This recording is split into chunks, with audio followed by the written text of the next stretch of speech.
तो नमस्कार दोस्तों, स्वागत है आपका हमारे चैनल बाजीगर अन्नोदा यूनिक पॉइंट में। आज के टॉपिक में कुछ क्वेश्चन फिर से आने वाले हैं। बहुत अच्छा क्वेश्चन होगा जिसका मैं बहुत ही बखूबी जवाब देने की कोशिश करूँगा। तो क्वेश्चन क्या है, आप पूछ सकते हैं। सर मेरा क्वेश्चन यही है कि मैं अपने आप से काफ़ी ज़्यादा परेशान भी हूँ और इसीलिए मुझे कोई राय देने वाला भी नहीं है। और इसलिए मैं सोचता हूँ जब भी मैं किसी काम करने के लिए सोचता हूँ तो सोचते सोचते मैं इतना सोच जाता हूँ कि लाइफ में बहुत कुछ कर सकता हूँ। हो जाती है, राइट? हाँ, बहुत कुछ कर सकता हूँ, लेकिन जब उसी काम करने का प्रयास करता हूँ, जैसे कि प्रैक्टिकल, और करते करते मैं कामयाब नहीं हो पाता हूँ, पर बहुत ज़्यादा मायूस। और देखिए, आपका जो क्वेश्चन है वो थोड़ा सा मोटिवेशन के रिलेटेड है। मतलब किसी भी काम को करने के लिए या तो आपका मन नहीं लगता या आप उस काम को करने जाते हैं तो फिर आप उसमें जैसे ही आप सोचते हो तब तक तो मन करता है कि हाँ यार कर लेना चाहिए, लेकिन जैसे ही आप करने बैठते हो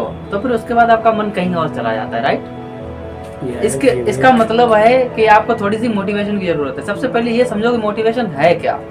मोटिवेशन कोई परमानेंट सॉल्यूशन नहीं है किसी भी काम को करने के लिए, राइट? लेकिन मोटिवेशन टेम्परेरी है। मोटिवेशन जब आता है, जैसे मान लो कोई काम आपको अच्छा लग रहा है, किसी काम को आपको करने में मजा आ रहा है, तो उसके लिए आपको मोटिवेशन की जरूरत है ही नहीं। तो कुछ जब आप एक्स्ट्रा ऑर्डिनरी करना चाहते हो, मान लेते हैं आप बहुत बड़े अमीर आदमी बनना चाहते हो, तो उसके लिए आपको मोटिवेशन की जरूरत है। मोटिवेशन आप लोग कहीं भी वीडियो देख लोगे थोड़ी देर के लिए, वहां से आपको मोटिवेशन मिल जाएगी, वो थोड़ी देर तक रहेगी, उसके बाद मोटिवेशन खत्म। मतलब जैसे ही आप उस काम को करने के लिए गए तो जैसे ही आपका काम आपको समझ में आ गया कि यह काम मेरे से नहीं हो सकता, मतलब मोटिवेशन खत्म। अब हमेशा आप मोटिवेटेड कैसे रहें? तो सबसे पहली बात है कि आप जो भी काम नहीं कर सकते उस काम को करने में अपना पूरा एफर्ट डालो, पूरे दिल और दिमाग से उस काम को करो। पहले छोटे छोटे काम करो, धीरे धीरे बड़े बड़े कामों में करने लग जाओगे तो आपको, जब आप छोटी छोटी चीजों में सफल होना स्टार्ट कर दोगे, उसके बाद जैसे ही आपको वहां से मोटिवेशन मिलेगी, फिर आप जो लाइफ में करना चाहते हो, कुछ बड़ा करना चाहते हो, तो वहां पर भी जाकर के आपके अंदर हमेशा मोटिवेशन रहेगा, आप हमेशा उस काम को कर पाओगे। हाँ, वही है कि मैं ना कभी कभी देखता हूँ कि जैसे ये कुछ और काम कर रहे हैं तो मुझे लगता है कि ये काम कर लेना चाहिए। मैं इस चीज़ में ज़्यादा उलझा रहता हूँ। जैसे कि मेरा पर्सनली काम फास्ट फूड लाइन का है, मैं उसे करता हूँ। तो उसमें जब मेरे को लगता है कि महंगाई के तौर पे मेरा कुछ प्रॉफिट ज़्यादा नहीं हो रहा है तो मैं सोचता हूँ कोई नया काम करूँ। अब मैं आपको इसी से रिलेटेड एक चीज बताना चाहूंगा कि कोई भी काम आप करो तो किसी को ये देखकर मत करो कि वो जो कर रहा है भाई मैं भी कर लूं। हो सकता है उसमें जो स्किल्स हैं वो आपके अंदर ना हो, या जो आपके अंदर जो स्किल्स हैं वो सामने वाले के अंदर ना हो। जो वो कर सकता है आप नहीं कर सकते, और जो आप कर सकते हो वो सामने वाला नहीं कर सकता।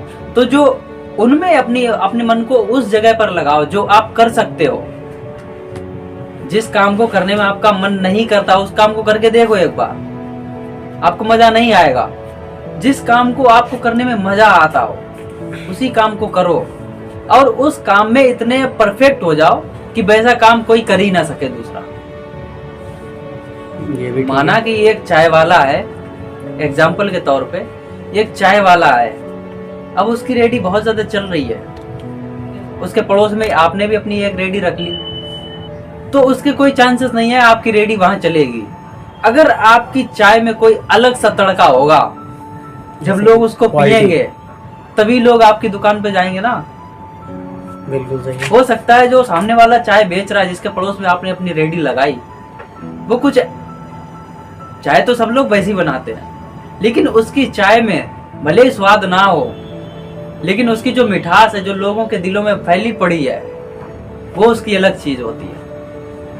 आप कुछ उसमें अच्छा डालिए, कर दे तो सभी वैसा ही है, कुछ ना कुछ मैचिंग मिलती रहती है हर काम को करने के लिए, लेकिन अपने काम को उस तरीके से करो जो दूसरा ना कर रहा हो। अपनी भी चाय में वही तड़का लगाओ ना, थोड़ा अलग तड़का लगाओ, ताकि लोग इन्वॉल्व हों, आपकी रेडी पर आए और आपकी चाय पिए तो दोबारा भी आए। मान लो आपने कोई चाय की रेडी लगाई, अब आपके सामने एक और चाय वाला है, उसके बगल में आपने जाकर के रेडी लगाई, तो उससे कंपटीशन करने की बजाय आप अपने आप से कंपटीशन करो। सबसे पहले नोटिस करो कि सामने वाला किस तरीके से अपनी चाय को बेच रहा है, उसका व्यवहार किन किन लोगों से बना हुआ है, वो किस तरीके से पोलाइटली बात करता है लोगों से, कैसे वो अपने कस्टमरों से किस तरीके से बात करता है, किस तरीके से वो अपने कस्टमरों को डील करता है। पहले इन चीजों पर नोटिस करो, उसके बाद में जाकर ये कंपटीशन करो। पहली बात तो मेन चीज ये है कि किसी से भी कंपटीशन कभी करना ही नहीं चाहिए। अगर किसी से कंपटीशन करना है तो वो खुद अपने आप से करो। आप अपनी फील्ड में किस तरीके से अपने आप को और बेहतर बना सकते हो, हमेशा अपने आप में ही फोकस करो। दूसरों की गलतियां निकालने में तो सभी लोग होते हैं, लेकिन आप अपने अंदर की कमियों को देखो। Thank you so much, thanks for watching this video and please subscribe this channel and अच्छी लगी तो लाइक भी कर देना। जय हिंद।